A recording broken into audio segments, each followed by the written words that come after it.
Welcome to our channel. Today we how to back up your multi-chain wallet transaction history using Explorer's full guide step-by-step clearly. Begin by selecting the blockchain explorer that corresponds to the network your multi-chain wallet is using.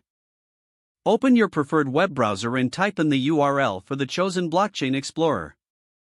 Once the site loads, locate the search bar typically found at the top of the page. Enter your multi-chain wallet address into the search bar and hit enter. The Explorer will display a list of all transactions associated with your wallet address. Review the transaction details shown on the screen. To back up the information, you can take screenshots of the transaction history.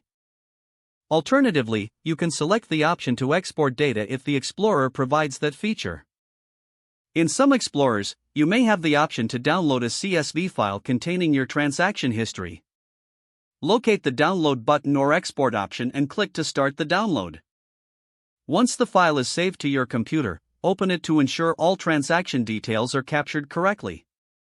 Now, you may want to back up this file to a secure location, such as an external hard drive or a cloud storage service.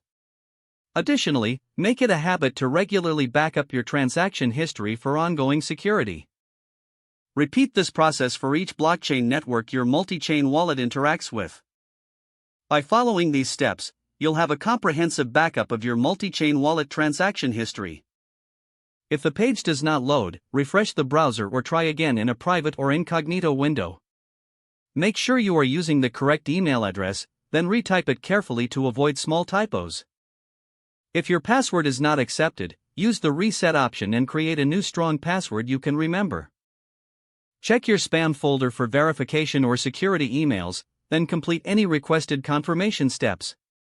Enable two-factor authentication if available to improve account security and reduce unauthorized access risk. After signing in, review your profile details so your contact information and settings are accurate and current. If you see an error message, note it down and try again after restarting your device and internet connection. Log out when you finish, especially on shared devices, to keep your account and payment information. If the page does not load, refresh the browser or try again in a private or incognito window. Make sure you are using the correct email address, then retype it carefully to avoid small typos. If your password is not accepted, use the reset option and create a new strong password you can remember. Check your spam folder for verification or security emails, then complete any requested confirmation steps. Enable two-factor authentication if available to improve account security and reduce unauthorized access risk. Don't forget to like this video and subscribe to our channel for more step-by-step tech guides.